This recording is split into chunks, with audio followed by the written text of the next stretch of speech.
Well, we have been trained to have intentions about the future. We've been trained to plan. I know with my children, over the breakfast table, I would say, well, what are you planning on getting done today? You know, they were 3. Here's my to-do list for Monday. Luckily, some of them are crossed off. But we all live with this. I went and actually bought a binder that was this length and this size, just to keep track of the long to-do list that I had. So here's my to-do list for Monday. We get things in the mail and email from people who want us to do planning all the time. Investment seminars. I guess you're getting these investment seminar pieces of mail. To-do lists that we write, planning calendars. We all have gadgets, and we want more gadgets for our gadgets, so that somehow the gadget will organize our life, and that somehow this the Palm Pilot or the BlackBerry or the smartphone or the Galaxy 3 or the thing will somehow put all our life all together, and then we no anxieties, and we'll be in the right place and get all the things done we're supposed to. Just take care of it all of us. And there's many things we're supposed to be doing, and those of us in a more progressive tradition are doubly in trouble because there's much finger wagging about what we ought to be doing. We ought to be caring for creation. We ought to be taking care of the poor. We ought to be, there's holy smokes, the list of things that we ought to be doing is pretty overwhelming. Pretty overwhelming. And this turns into a spiritual problem. Because our to-do list is so big that we just sort of forgot.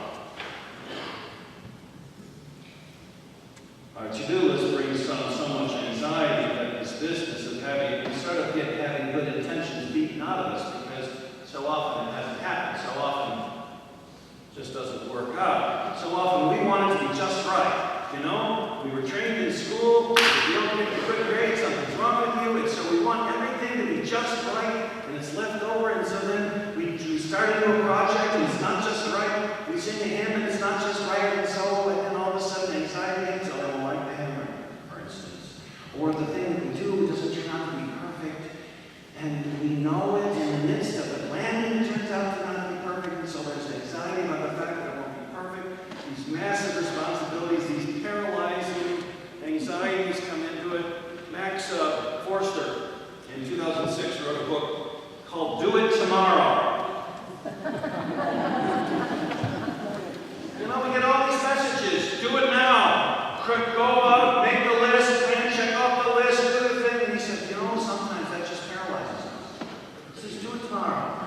You know, just saying it out loud is sort of a relief. I'll do that tomorrow. You're not supposed to say that. I'll do that tomorrow. Because when you have this great list, and there's just so much you have to do, and you can't do it all. There's no way that I could have done everything on this list on Monday. It wouldn't have happened. And I wrote down that list anyway.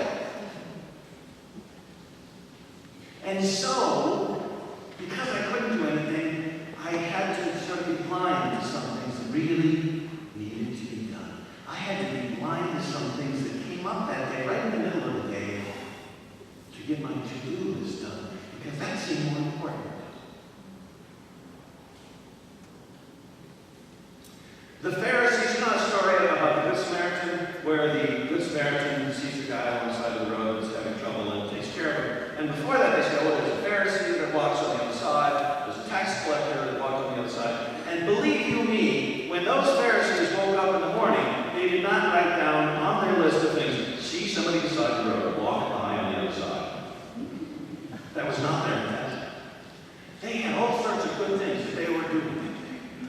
And they were focused on the future, and they were, I gotta go to this Presbyterian meeting, and then I'm gonna go to the Reform meeting, and I'm gonna do the stuff on my list. You know, there's a guy over there,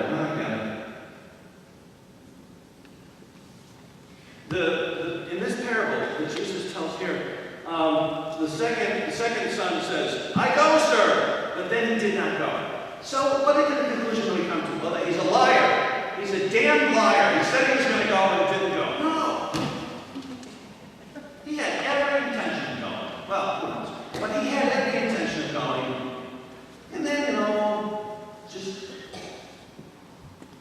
for God first. It was so overwhelming. You know, out in the field, there were so many other good things to do. He might have been a very nice person. He didn't want to go and work in the vineyard today. Or something. We lead to blind spots. When there's these lists of things we have to do, sometimes it comes up and we don't do it all. We don't see it all. We don't see the life that happens that's in front of us. We lock into a worldview and we fail to respond to the situation of each moment. We plan what we're going to do on Monday, and then Monday noon something else happens, and we are not ready to be Christian then because of our to-do list.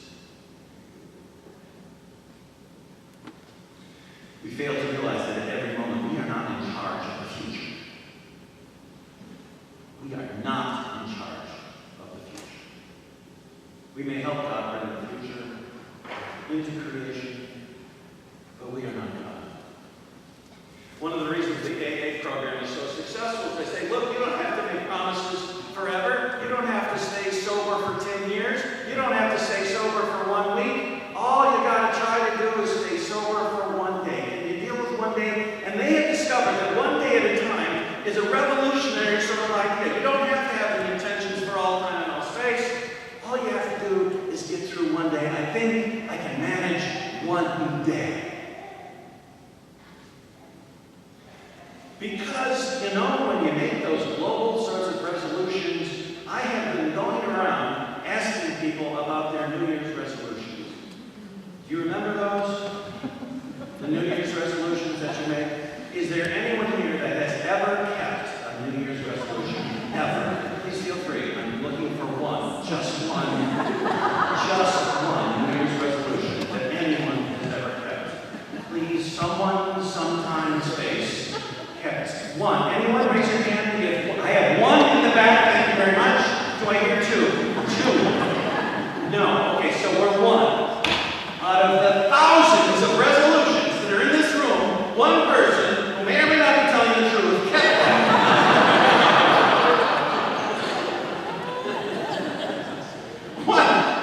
What is the problem with resolution? You know, we are all apparently this son that says, I'll do it. By what? January 5th? Diets? Oh, man, I'm not going to talk about diets, okay? I should, but I'm not going to. It's just, they don't work. These good intentions don't do the things that they're supposed to be doing. Sometimes, actually, the opposite works. There's a thing called counter-injunctive therapy where a therapist, pastors don't do this, but a therapist will tell some group, some dysfunctional family group to go do something stupid or perhaps the opposite of what they want them to do.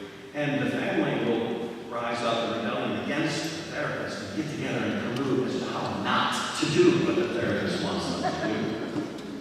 And they'll come and oh, we showed him. Yeah, so other people's intentions for us, that often doesn't work. We think in the modern age that we are something like little computers. That we think that all we have to do is decide on what the goal is, move in a linear direction towards our goal with small tasks on the way, and we will produce the goal that we are supposed to produce, and we will be a good little Christian machine, but we just don't work that way. It's great for factories, but for religious intentions, it is a little dangerous. There's some research in this. Professor Stolwich and Kushel in 2006 concluded in a study that is almost unreadable that holding a strong goal intention does not lead to goal achievements because people may fail to deal effectively with self-regulatory problems. Self-regulatory problems. That would be sin.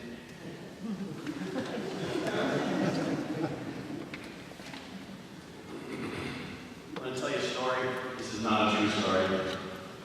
So there's a pastor who walks outside the church and she's watching what's going on. And across the street, the pastor, there is a sidewalk being poured. And there is a worker out there, and the worker is having a great time. The worker, she knows all the people in town. It's a small town. So the worker, Will, is putting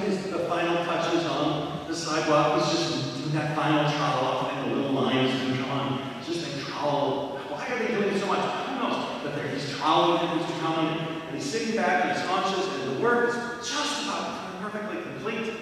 And down the street, the pastor can see Hugh is coming, and Hugh has had some problems in life.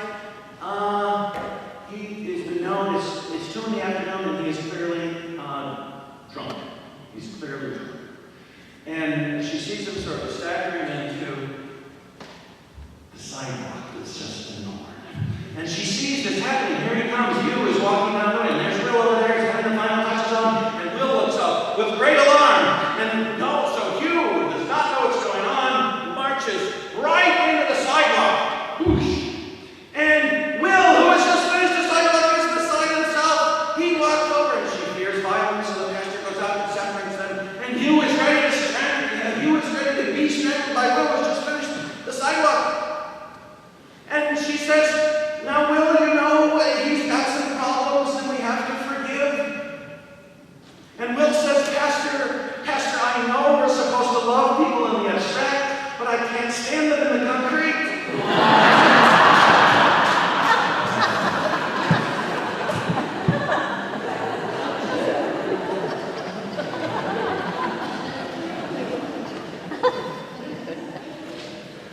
You want me to tell it again so you can repeat it for your friends? It's one of the better pulpit jokes you'll ever get, because it sort of works.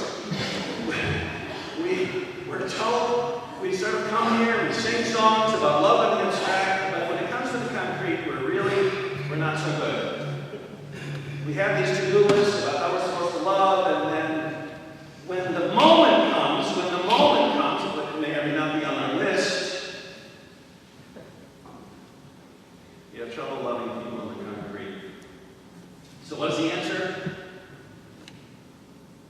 Love is the answer. Not lists, not laws, not well-intentioned resolutions. You know, the Good Samaritan that helped the guy who was in the ditch didn't have on his list, help guy in ditch. Did not have it on his list. But he was ready to respond to human need. He was ready to love. The father who welcomed the prodigal son home did not wake up that morning and write down, welcome prodigal son home. No, he rushes out. When he sees the son, he is ready to respond in love. He is ready. He's not on his list, but he is ready. Jesus walks in the world as it is, dealing with Nicodemus, dealing with Lazarus as they need him.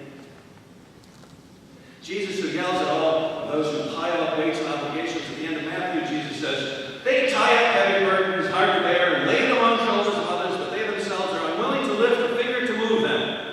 And these are the obligations, these are the resolutions, these are the intentions that insidiously work their way into our spiritual lives and make us wonder whether we're any good at all.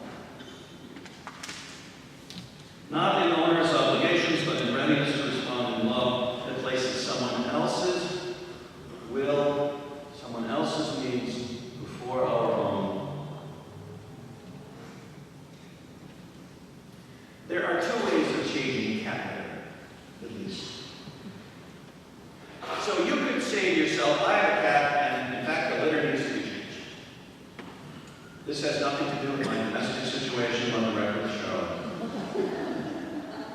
Let's just pretend you have a white cat.